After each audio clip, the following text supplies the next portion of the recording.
Desde nuestros estudios en Washington, D.C., Batalla Política. Ya estamos de vuelta hoy aquí en Batalla Política. Feliz domingo. Un placer saludarles aquí con ustedes, Yali Núñez y Johanna Kelly. Y vamos directo al debate porque ha sido una semana que yo le he sentido como si hubieran sido 2 semanas unidas aquí en Washington, D.C. Empecemos con todo esto del impeachment. Johanna, absuelto el presidente Trump. Una vez más los demócratas en ridículo. Cuéntame tú. Hola, ¿cómo estás, Yali? Bienvenida de Colombia. Me recibes. Estaba en Colombia por 10 días y así con ese amor me recibes. Claro que sí, claro que sí. Cuéntame cómo fue, ¿qué te ha parecido a ti? Bueno, pues ¿qué te cuento? ¿Quién fue el ganador del proceso político? Trump. Pienso que no. Yo diría ¿Y el pueblo estadounidense? diría que la verdad, diría que la esperanza en que podemos hacer justicia. El ganador y el héroe de este juicio político fue el senador Romney. Su declaración de lo que, como él había visto el proceso, la culpabilidad del presidente sobre el tema de abuso de poder, y contarnos y compartir con nosotros, porque Romney es un republicano fuerte, es conservador, es tradicional, es súper religioso, y él compartir con toda la sociedad, con toda la comunidad, con su público, de ese discernimiento, de esa pelea interna que tenía entre del yo político y del yo humano, la parte de valores, de religión, y que decidió irse con sus principios y sus valores religiosos, y prefirió cumplirle el juramento a Dios y a la Constitución de los Estados Unidos que su lealtad al Partido Republicano. Me encantó, llegó al corazón. Yo creo que nos devolvió la esperanza a los que estábamos creyendo en que estábamos perdidos con este movimiento político nuevo del trumpismo y su autoritarismo y despotismo, egocentrismo. Entonces, no, pues todavía esa esperanza de que todavía hay gente en el Partido Republicano en la que podemos confiar, todavía hay conciencia. Y además lo otro que llamó mucho la atención y que aclaró varios puntos para los que estaban dudosos era la posición de la senadora Susan Collins y Rubio, donde prácticamente justificaban y aceptaban que había habido un abuso de poder, que habían habido ciertas acciones no apropiadas, pero que no era suficiente, que si era impeachable, que si era para llevarlo a juicio político, pero no para removerlo. Entonces parecía que estaban como tratando de justificar a ellos mismos, de convencer a sí mismos. Yo no vi en ningún periódico la cara de alguien más que no fuera la del presidente Trump con la palabra absuelto. Creo que él fue el gran ganador de este juicio político, y no solamente él, sino el pueblo estadounidense, que pudo comprobar una vez más que los votos que le otorgaron a este presidente no fueron en vano. Creo que yo siempre voy a celebrar la democracia de este país y el que otras personas puedan pensar de la manera que piensan, claro, y que lo puedan expresar, ya sea dentro de los cuerpos legislativos de nuestro país o en la calle, todos nosotros. Entonces, respeto la diferencia de opinión, eso muestra que tenemos en este país, claro, una gran democracia. Sin embargo, creo que el triunfador de este circo político que montaron los demócratas una vez más fue el presidente Trump. Esta no es la primera vez, esto empezó no de ahora con Ucrania, esto empezó desde el primer día, y siempre lo digo, que el presidente Trump pisó la Casa Blanca. Primero dijeron que no podía ser electo en 2016, el presidente fue electo. Después dijeron que no iba a ser exonerado por Robert Mueller con toda la investigación de colusión de Rusia, fue exonerado. Y ahora dijeron que no sería absuelto y ha sido absuelto una vez más. Eso muestra en la posición que está el presidente Trump con una aprobación de 43% de que no querían que fuera condenado el presidente, y esto por parte del pueblo estadounidense.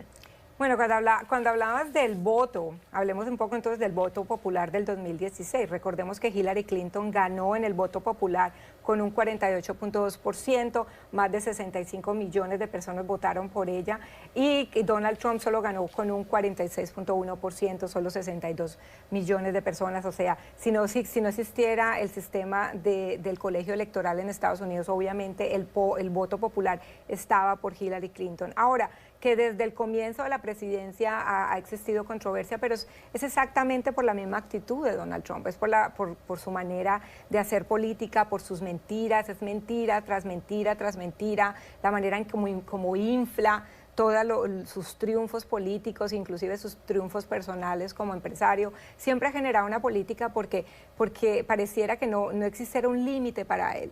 O sea, puede hacer lo que quiera, estar por encima de la ley, de lo que quiere la ciudadanía, solo sus propios concentrándonos intereses. un poco en lo que ha sido el él se lo impeachment. merece. Concentrándonos un poco en lo que ha sido el impeachment. Lamentablemente yo nunca quise usar esa terminología al principio, pero ya uno la abraza porque es la realidad. Fue una cacería de brujas, demoró 178 días, hicieron la deposición de 18 testigos, tiempo dedicado a las audiencias de juicio político en el Comité de la Cámara de Inteligencia fueron de 32 horas y 39 minutos. Estamos hablando de mucho tiempo que se gastó y mucho dinero de los contribuyentes.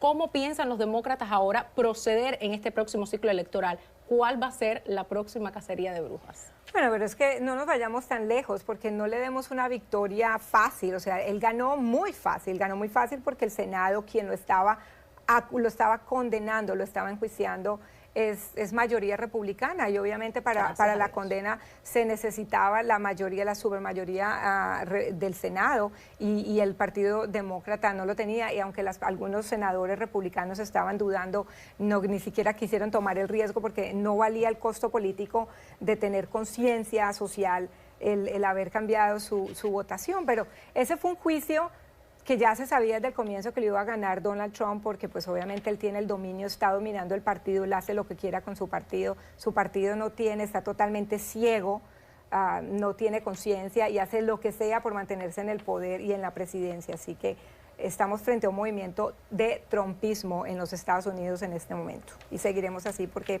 parece que el GOP está desapareciendo. Hablemos un poco menos de opiniones y un poco más de los hechos, claro, de las cosas. Hablemos de hechos. Estamos hablando de que se acaba de sacar el reporte de trabajos, 225,000 trabajos que se han creado en este último mes, excedió las expectativas y eso es lo que le interesa al pueblo estadounidense, menos las opiniones de cuán ciego o no está un partido político, porque la realidad es que nosotros lo que hacemos es apoyar lo que el presidente hace porque lo que está haciendo le está beneficiando a los estadounidenses y los números lo muestran. Una encuesta de Gallup presenta que el 63% de los estadounidenses aprueban la manera en que el presidente está manejando la economía y eso es lo que se están viendo resultados. Si los reportes de trabajos no fueran excelentes, si la economía no estuviera siendo exitosa, si no se vieran los logros que se están viendo dentro de los sectores de la educación, donde se están viendo en los sectores de la salud, que por cierto en la salud se crearon muchísimos trabajos en este último mes. Entonces no se apoyaría, se vería las opciones de otros candidatos, pero este es un presidente que entrega resultados, este es un presidente que desde el primer día que entró al cargo ha mejorado la economía, no ha echado para atrás. Y me encanta que traigas eso, hablemos de hechos, hablemos de números. Sí, es cierto que el desempleo ha bajado y está en unas cifras que ayudan mucho y apoyan al crecimiento económico de los Estados Unidos, pero también hablemos de cifras. En el 2019 la economía solo creció en 2.3%, el más lento desde el 2016. Sigamos hablando de números, inclusive la Bolsa de Valores reportó que en el 2019 ya nos emociona cuando se anuncia el número de la tasa de desempleo y la variación, los cambios de la Bolsa de Valores están en 0.04 y si nos vamos a la época de Obama estaban llegando casi al 0.10 en cómo influía estos cambios de la tasa de desempleo de manera positiva a la Bolsa de Valores. Ahora, sigamos hablando de qué opina la gente. Una preguntita sobre eso que acabas de mencionar.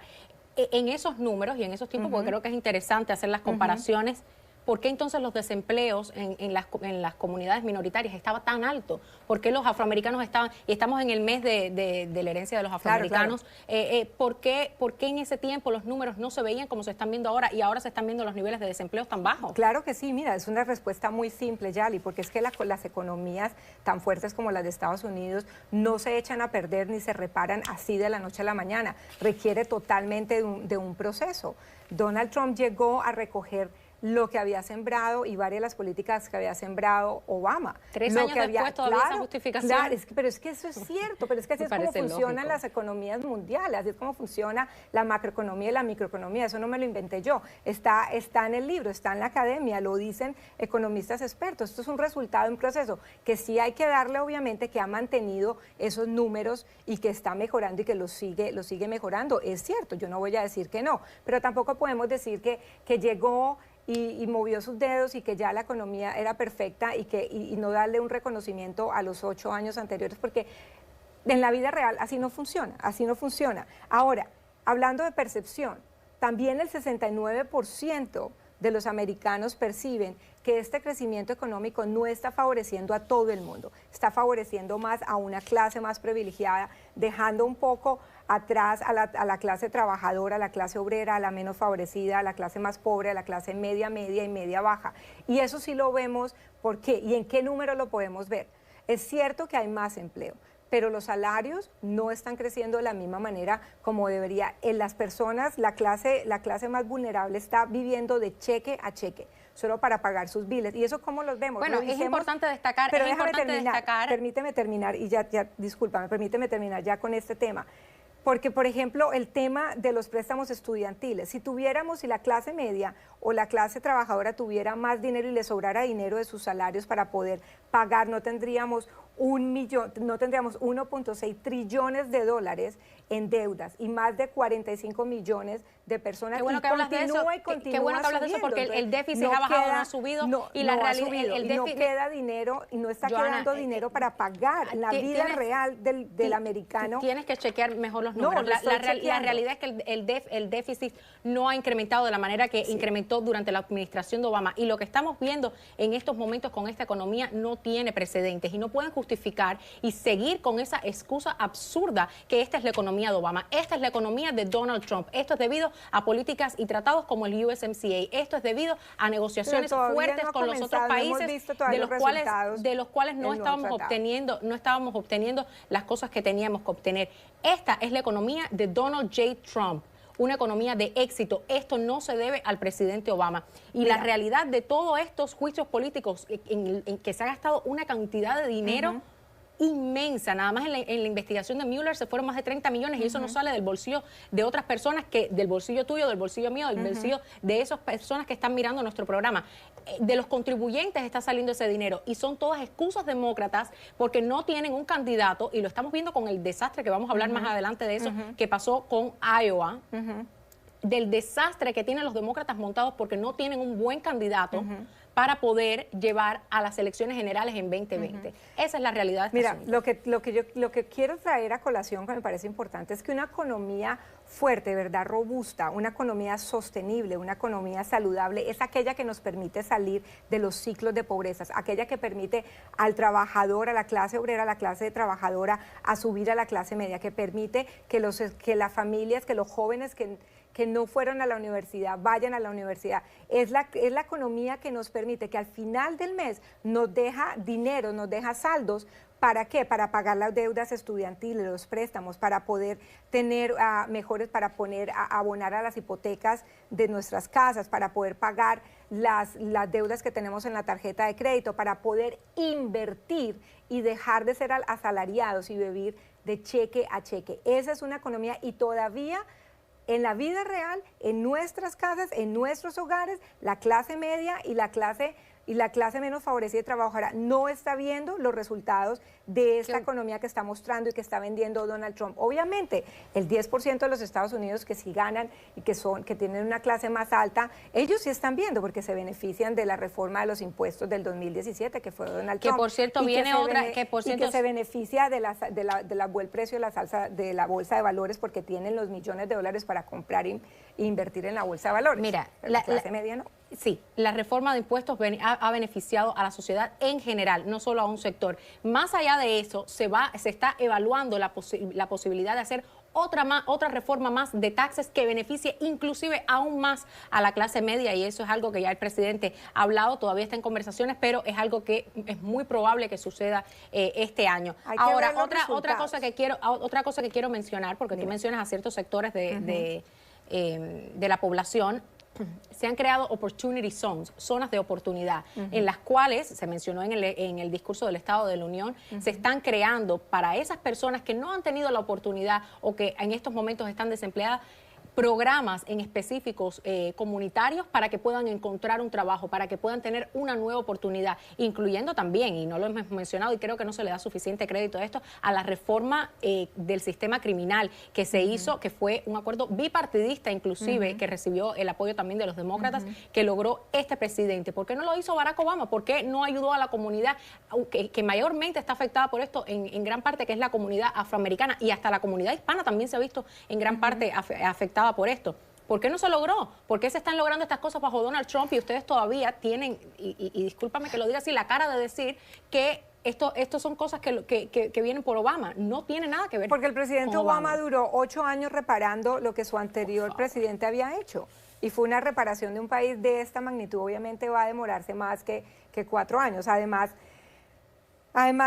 para el tema de economía, yo creo que este presidente, esta administración o la que venga, si no gana Donald Trump, debe enfocarse bastante en el tema de educación, en el tema de salud y en el tema, sobre todo, apoyar y es muy referente o muy de la mano con el tema de educación, los préstamos estudiantiles que siguen siendo un problema de la familia regular americana. Son 3 temas importantes que debemos enfocarnos. Entonces, ¿por qué no mandas a una pausita y regresamos después ya con Claro más? que sí, vamos a un corte de comerciales y ya regresamos con más de Batalla Política. Ya estamos de vuelta acá en Batalla Política y vamos entrando en materia con lo que fue el debate demócrata de New Hampshire y todos estos candidatos en el escenario, una vez más, hablando de los mismos temas, Johanna. Y vamos a tener de lo mismo hasta noviembre. Tenemos que acostumbrarnos a estos debates. Sí, y lo interesante de ver esto es que han tomado el escenario después de un desastre como lo que pasó en Iowa, donde se vio que la manera en que el DNC está manejando el conteo de votos lo hicieron a través de una aplicación llamada Shadow, sombra, lo cual les viene muy bien a los demócratas, y se creó un desastre tremendo. Salió victorioso Pete Buttigieg y por un punto nada más atrás de él Bernie Sanders. Pues el gran ganador es el alcalde Pete. Nos dejó a todos, como decimos en Colombia, boquiabiertos con esos números. Bueno, no sé qué va a pasar, o vamos a ver cómo le sigue yendo en este proceso, en estas primarias, pero es muy interesante, es un candidato extremadamente interesante. Yo pienso que estamos en un momento, Yali, de reconstruir, un momento de unir. Yo creo que los extremos, personas de extremo como Donald Trump y como el senador Sanders, lo que hacen es dividir más a la sociedad americana. Necesitamos personas que puedan restaurar, que nos puedan reunificar, que sean más conciliadoras, que estén dispuestas a trabajar por el país de una manera bipartidista con ambos partidos, que no solo estén buscando su interés personal como lo hace Trump, ni el interés del partido, sino el interés general. Entonces yo pienso que el Partido Demócrata tiene eso, o puede tener eso, con un candidato como el alcalde Pete Buttigieg. Yo pienso bien complicado el apellido.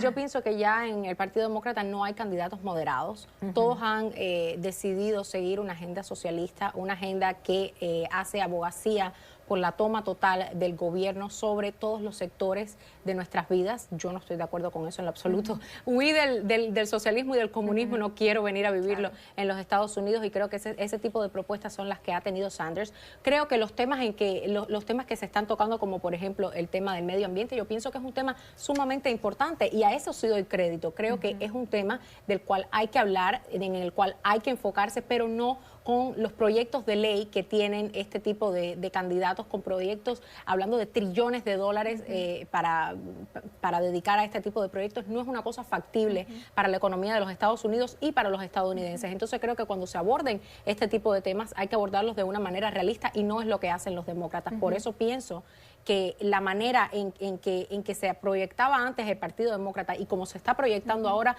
hay un gran un abismo de diferencia en la manera en que están abordando los temas. No me gusta. Son realmente temas socialistas y propuestas socialistas. Y estoy parcialmente de acuerdo contigo. Yo creo que traer a la mesa políticas irrealistas lo que hacen es dañar y perjudicar más a la comunidad. Green Deal. Y dividir, como por lo menos el Medicare para todos. Yo creo que ese tema de dar Medicare gratuito para todos sin tener una tabla es un extremo y es irrealista, porque nos va a afectar, lo vamos a ver en la economía, en fin, a corto, mediano y largo plazo. No me parece una medida que además me parece imposible. Sí.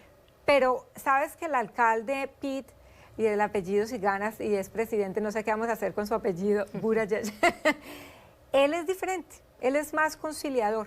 Él es más, si uno mira por lo menos, él no cree en el Medicare para todos y eso le ha costado bastante en su partido porque los demócratas le han dado muy duro porque él no está de acuerdo, él lo llama una propuesta irreal, una propuesta que no va a llegar a ningún lado, una propuesta que no va a tener un apoyo de los dos partidos y además ni siquiera un apoyo general de la comunidad. También el tema inclusive del control de armas. La propuesta de él no es extrema, es muy respetuosa de la segunda enmienda y es más enfocada a los antecedentes criminales, a tener reglas y leyes estatales y federales más estrictas en el tema de quién está comprando, ¿no? Estoy parcialmente de acuerdo contigo en el tema de Medicare. Sí he escuchado que la propuesta de él no es tan extrema como la de Bernie Sanders, pero tampoco es una propuesta moderada, porque él plantea no es que él no esté de acuerdo con un Medicare para todos, él simplemente ha mencionado el no eliminar completamente la opción de que las personas puedan tener un seguro privado, lo cual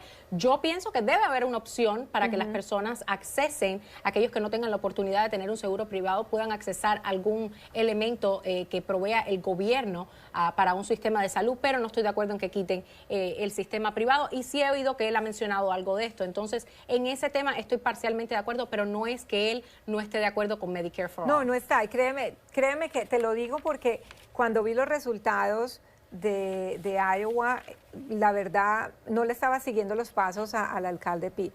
Entonces personalmente lo confieso, no tenía mucho conocimiento de sus políticas y al aparecer en el primer lugar, lo primero que hicimos, yo creo que todos los que estamos haciendo análisis, es ir a su campaña y empezar a entender realmente cuáles son las políticas y empezar a entender por qué también lo han criticado tanto. Se está quedando muy retrasado Joe Biden en todos estos Se está aspectos. quedando, y él es otro muy que atrás. también es más de centro, más moderado. Estamos hablando que estuvo Buttigieg, Sanders, Warren y después Biden en cuarto Iowa. lugar. Sí. Entonces yo creo que también lo que está mostrando esto es cómo puede ir surgiendo la evolución de un ciclo electoral y de sus candidatos. Ya sabíamos que Buttigieg había resurgido en Iowa hace unos meses atrás, se había mencionado, pero lo que estoy viendo es una diferencia abismal entre lo que sería el candidato principal del Partido Demócrata a donde están, a cómo está en relación a los otros candidatos. Joe Biden realmente no parece ya el candidato que lleva el banderín. Necesitamos gente más joven, gente con más fuerza, con más ganas, presidentes que ya no estén tan abuelitos. ¿Y no sino viste el town hall de CNN no hace mucho que hicieron los demócratas? Sí. Creo que es una buena manera para evaluar las posiciones, no tanto políticas, sino más a nivel personal que toman estos candidatos cuando se muestran enfrente de todos estos temas. Fue interesante ver a Joe Biden hablando de cómo tartamudeaba cuando era joven y cómo su madre le decía, tienes que terminar la frase, lo empujaba hacia eso. Pero la realidad, y más allá de esas anécdotas personales, es que no se ve un Joe Biden completamente en control y fuerte. Y creo que esa anécdota que hizo fue una muestra para justificar su presencia en el escenario, que no ha sido la que se esperaba. Yo creo que es cierto, necesitamos gente más rejuvenecida con nuevas ideas, pero y vuelvo y reitero este tema que me parece importante y ojalá los demócratas que nos estén escuchando lo piensen y lo consideren, es votar y respaldar a una persona como el alcalde Pitt, como Buttigieg. Es traer una esperanza y una gran posibilidad de poder derrocar a Donald Trump, de poderle ganar a Donald Trump la reelección, porque es una persona, y además, no solo de ganarle, porque algo que me preocupa, Yali, y es que no quiero que tengamos gobiernos así porque nos vamos a perjudicar los ciudadanos, es que alguien que pueda conciliar, que pueda llegar a ser presidente y pueda trabajar con ambos partidos. Yo creo que una persona como Sanders o como Elizabeth Warren o inclusive Joe Biden, que aunque sea de centro y que tenga mucha experiencia en la política, le va a costar mucho trabajo gobernar porque el país va a seguir dividido y el Congreso va a seguir dividido. Y lo que nosotros necesitamos es a alguien que nos traiga juntos. Así que el Partido Demócrata debe apuntarle, pienso yo, a una persona como el alcalde Pitt. Vámonos a una pausa y podemos seguir hablando un poquito más de New Hampshire cuando regresemos. Usted no se vaya, que tiene mucho más que ver acá de Batalla Política. Y estamos aquí en Batalla Política hoy con una invitada muy especial, Paulina Chávez, analista política. Bienvenida, Paulina. Gracias. Un placer tenerte. Es un placer estar aquí con ustedes, como siempre. Cuéntame qué te pareció todo este desastre de Iowa.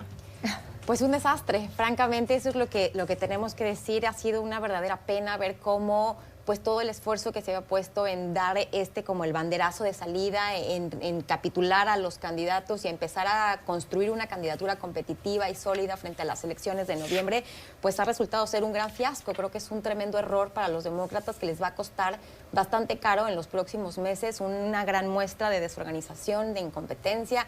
Creo que es difícil ponerlo de otra manera. Ojalá que sea al menos una lección temprana para que empiecen a reevaluar qué es lo que se puede hacer para mejorar en las próximas elecciones primarias y en todo lo que estaremos viendo durante las próximas semanas, pero creo que no hay otra forma de describirlo más que un verdadero caos y una verdadera pena, porque lo que se manejaba como el primer gran impulso y la primera concentración de esfuerzos detrás de un candidato que o candidata que empezara a perfilarse como la puntera o el puntero, como una construcción de una candidatura competitiva para hacer frente al presidente Donald Trump en las elecciones de noviembre, pues resultó pues ser un total fracaso. Bueno, yo soy un poco más positiva. Yo sé que sí existieron problemas técnicos y bueno, y con la aplicación, etcétera. Pero hablemos de lo bueno, de lo que sorprendió el alcalde Pete. Ah, claro. Cuéntame, ¿qué opinión te da? ¿Qué piensas de él? ¿Estabas esperando que le fuera tan bien? Yo esperaba que le fuera bien, pero no me imaginé que estuviera peleando cuello a cuello como está ocurriendo con Bernie Sanders. Creo que ha sido una gran sorpresa. Todo el mundo pensaba que iba a ganar Bernie. Sí, todo el mundo perfilaba a Bernie Sanders como el ganador. Me parece, la verdad, una candidatura muy interesante. Creo que tiene esta frescura que a los demócratas les interesa, que al electorado le gusta. Es un perfil sumamente interesante, una persona muy elocuente, estudiada, que tiene esta trayectoria interesante de venir de ser alcalde de una ciudad pequeña, pero que tiene experiencia militar, que tiene experiencia internacional y que ha demostrado ser una persona inteligente, preparada para asumir esta posición, así que creo que le da esperanza al Partido Demócrata y a los jóvenes, sobre todo, claro, que pudiera ser un candidato competitivo, además de que una posición moderada. Creo que ha mostrado tener apertura de mente, ha mostrado que tiene buenas ideas, que podría ser una persona conciliadora, que sabe trabajar con republicanos, con demócratas, así que sin duda es interesante y es muy atractivo que los demócratas le estén dando su apoyo a un perfil como Pete Buttigieg. Hablando un poquito de moderación, no tiene el apoyo de la comunidad afroamericana, de donde viene, que es una comunidad prominente, no tiene el apoyo Pete Buttigieg de los hispanos tampoco, casi irreconocible la cifra de las personas hispanas que lo apoyan.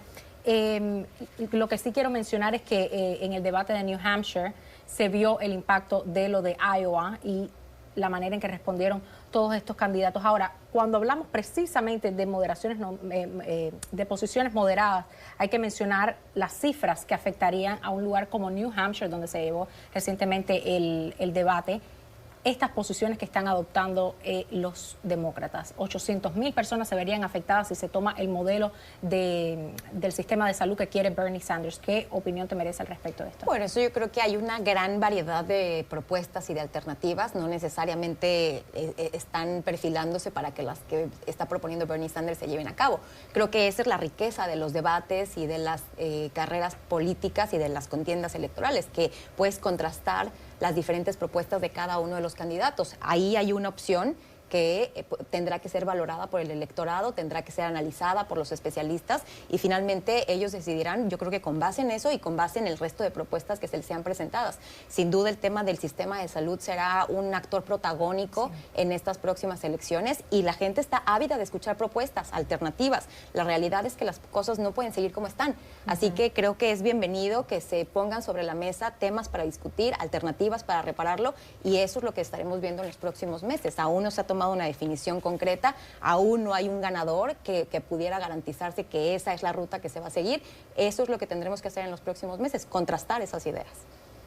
Yo creo que antes de hacerte la pregunta, quiero hacer un comentario, pero el alcalde Pete tiene algo que, como es tan nuevo, tan fresco, tan diferente, el perfil es tan diferente, creo que a la gente le cuesta trabajo verlo realmente como un posible candidato. Y no es que no guste, es solo que, no, pero ¿para qué voto por él si no va a ganar? Es como cuando, no, pero ¿para qué voto por él? Es muy temprano, todavía el americano no está listo para tener un presidente gay, por ejemplo.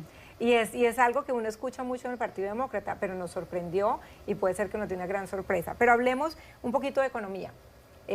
Retornando en los temas y hablando del sistema de salud, la economía se percibe robusta, la tasa de desempleo una de las más bajas por muchos años, pero aún así el crecimiento fue lento, 2.3, no se vio no lo que se esperaba en 2019, y existe una percepción de que esta economía no está favoreciendo a todos ni a todas, sino a unos, y que todavía problemas como el sistema de salud afectan y tienen mucho que ver con la economía, el problema de la deuda estudiantil, todavía los salarios no están creciendo de una manera considerable, que se rompan los ciclos de pobreza. ¿Qué piensas de eso? No, y creo que sobre todo tenemos que mirar hacia el futuro. Estamos viendo una economía sólida, efectivamente. Creo que en buena medida también producto de una inercia que viene de la anterior administración. No necesariamente creo que, así como lo dice el presidente Trump, todo tenga que atribuirse a él. Es que es la realidad. No puede hacerlo a un lado.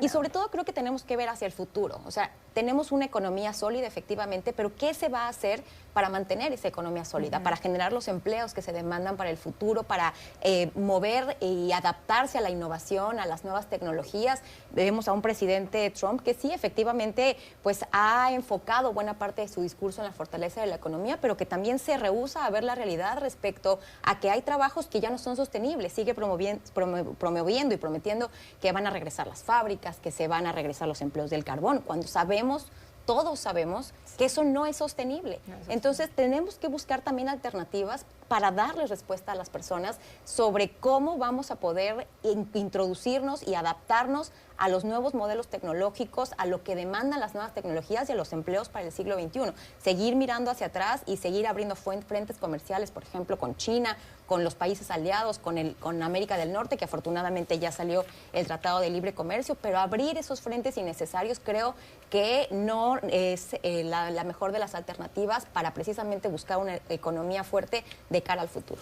Bueno, yo creo que se han visto los números de desempleo realmente más bajos en los últimos 50 años y se han visto bajo esta administración, no se vieron bajo la administración del presidente Obama. Porque el presidente Obama tuvo que hacer frente a la crisis. Creo que tuvo una coyuntura muy diferente a la que tiene el presidente Trump. Creo que vale la pena destacarlo. Creo que tienes razón en cuanto hay que buscar alternativas que se creen con vista al futuro, pero tampoco podemos eliminar completamente industrias que están proveyendo trabajos para personas que quizás no estén listas todavía para ese cambio. Entonces tenemos que poner las cosas en la balanza. Estamos viendo que se crearon 225,000 trabajos en este último mes, una cifra que superó las expectativas que se tenían para este reporte de enero. Entonces vemos tratados como el USMCA que esperemos y se hicieron basados en las cosas que se están viendo ahora en el siglo XXI, un tratado que se le hicieron muchísimas actualizaciones para estar de acuerdo a los tiempos que se están viviendo. Actualizaciones que, por cierto, introdujeron los demócratas. También vale la pena mencionar que, y sobre todo en la parte laboral y en la parte de la protección del empleo. Ustedes no pierden, pero ustedes tampoco, pero es tan dinámico el debate. Lo que estamos viendo es que este tipo de tratados pudieran ser esa base que tú mencionas para poder ir superándonos en industrias como es la industria tecnológica, que se ve que necesita más avance y que cada día va avanzando más y que tenemos que actualizarnos también con esas cosas. En eso estoy de acuerdo. Ahora, lo que sí me parece es que no podemos eliminar completamente industrias de las cuales se están beneficiando muchísimos trabajadores. La pregunta ahora, porque no podemos dejar pasar esto, fue una semana súper ocupada con todo esto del impeachment. Sale triunfador el presidente Trump. ¿Qué opinión te merece y cómo percibiste todo este proceso? ¿Cuál es la nueva adquisición que quieren hacer ustedes para una nueva cacería de brujas? No, yo vuelvo a puntualizar, yo no hablo a nombre del Partido Demócrata ni de ningún tipo de corriente en específico. Yo creo que el presidente Trump efectivamente sale fortalecido, sale empoderado. Lo vimos el día de ayer en su discurso, o bueno, en su discurso posterior a la decisión que se toma en el Senado de absolverlo. Lo veo con preocupación también, porque no veo un arrepentimiento, no veo que haya aprendido, no veo que reconozca que efectivamente su conducta fue inadecuada, como sí muchos republicanos lo reconocen. Él sigue en el papel de yo no hice nada malo, todo estuvo perfecto, todo fue una cacería de brujas, cuando las evidencias estaban ahí, y más bien el debate fue en el sentido de si eso era suficiente para destituir al presidente, pero creo que el consenso generalizado era que efectivamente había actuado de manera incorrecta. Entonces creo que queda un precedente preocupante para el futuro, porque veremos cómo se abre la puerta para que futuros presidentes actúen de manera similar sin enfrentar las consecuencias que se requerirían. Hay un precedente que ha quedado precisamente en el sentido de utilizar la oficina oval para beneficios políticos, pedirle a un país extranjero que investigue a un rival político, abrir la puerta a intervenciones extranjeras en elecciones, y creo que ahí desafortunadamente el Congreso pues falló como institución, como lo dijo la propia senadora republicana Lisa Murkowski, falló como institución al no ser capaz de ver estas evidencias a toda luz y dar las consecuencias o imponer las sanciones que ameritaban una conducta de esta naturaleza. Bueno, se llevó 178 días este juicio político y muchísimo dinero de los contribuyentes. Yo espero que esta sea la última vez que esto suceda, porque ustedes dicen que crea, y cuando digo ustedes digo las personas que piensan que el presidente no debió ser absuelto, lo cual decepcionados me imagino que deben estar, porque no sucedió. No, era esperado.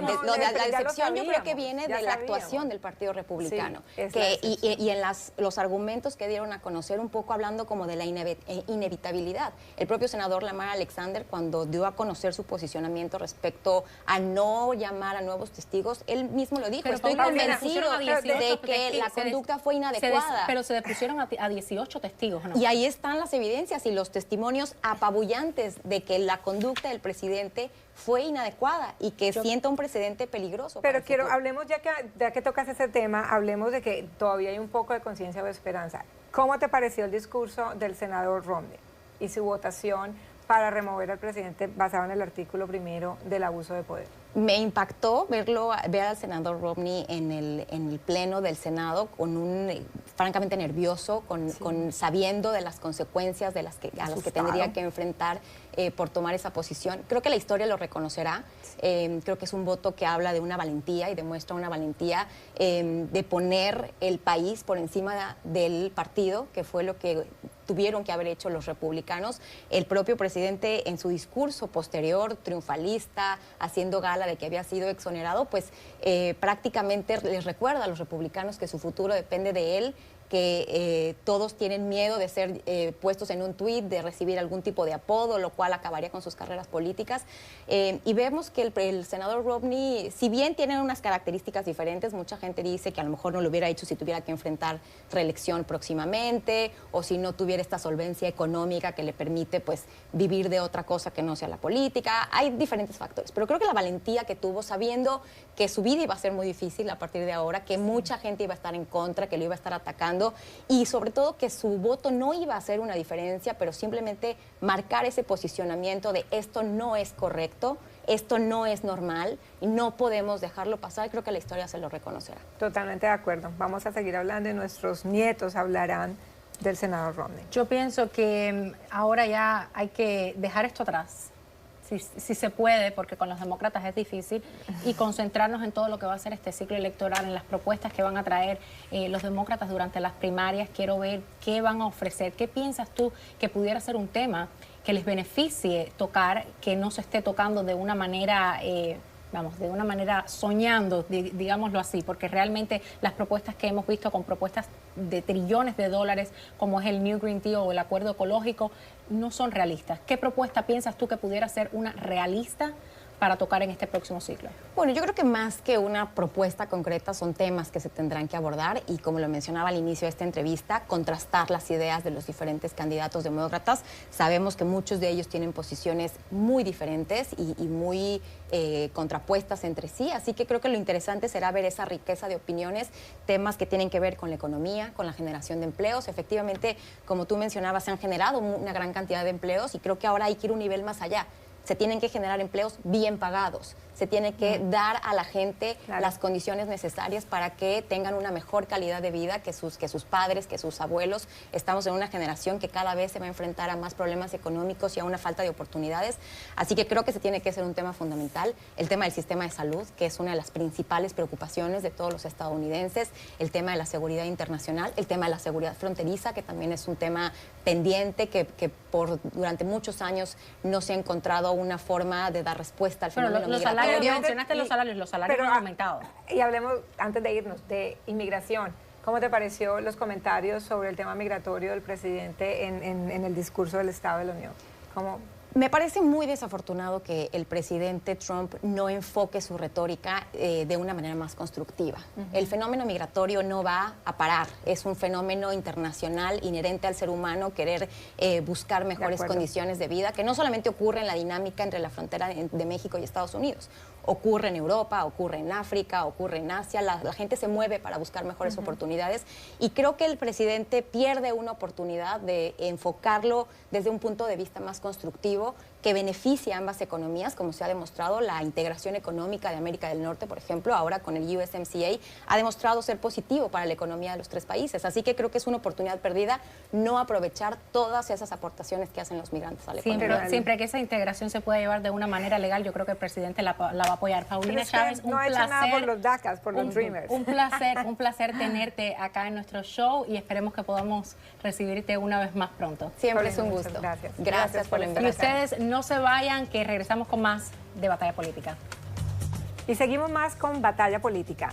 Yali, ¿en qué nos vamos a poner de acuerdo hoy? Yo creo que el candidato que seleccionen ustedes o que seleccione el pueblo estadounidense y vaya a las elecciones generales después de estas primarias sea un candidato que por lo menos pueda tratar de buscar acuerdos bipartidistas para poder traer una mejor economía, un mejor sector de salud, una mejor educación al pueblo estadounidense y que se beneficie si es que tiene la oportunidad de ganarle al presidente Trump, lo cual lo dudo mucho. Pues mira, hablando de eso, acordémonos cuando Trump estaba lanzándose y nadie daba un peso por él, la gente se burlaba, decía, no, él es un payaso, él simplemente está haciendo reality show y ganó como presidente. Y yo creo que esa es la sorpresa que el alcalde Pete Buttigieg nos puede traer en estas elecciones del 2020, no solo para el Partido Demócrata, que también está dividido, está un poquito extremo, estoy de acuerdo contigo, sino también para el país. Vamos a ver cómo nos va. Yo no soy muy fanática de Buttigieg, en realidad no soy fanática de ninguno de los que están corriendo, pero entiendo tu posición de tratar de elegir a un candidato que sea un poco más moderado, porque realmente lo que se está viendo son extremos sobre las propuestas que se están haciendo. Y yo creo que lo que habías mencionado anteriormente de Medicare para todos, un dato curioso es que tan solo en New Hampshire 800,000 estadounidenses perderían su plan de salud bajo la adquisición del plan que quiere traer a colación o que quiere implementar Bernie Sanders. Entonces, ese tipo de políticas definitivamente estamos de acuerdo que no funcionan, que hay que buscar políticas moderadas en las cuales los dos partidos puedan ponerse de acuerdo y llegar a un acuerdo bipartidista y que algo surja de esto. Y que también, como lo he repetido yo varias veces en este programa, los extremos no nos llevan a ningún lado. Políticas extremistas no funcionan. Y así espero que este presidente reflexione, aunque no es la capacidad o la personalidad que tiene, pero ojalá pueda reflexionar para que también, si vuelve a ganar, entre con esa actitud, una actitud más de negociar con ambas partes, de entender a todos los americanos y de trabajar por todos y para todos. Yo pienso que en esa parte de lo que estaría de acuerdo es básicamente que el presidente va a volver a ganar y que sí, que sea un próximo ciclo presidencial, que sea un próximo término presidencial donde las cosas continúen mejorando como lo han hecho desde el primer día. Porque los únicos beneficiados somos nosotros a lo último. Totalmente. Giovanna Kelly, siempre un gusto compartir aquí contigo. Y ustedes, muchísimas gracias por la sintonía. Nos vemos el próximo domingo con más Batalla Política.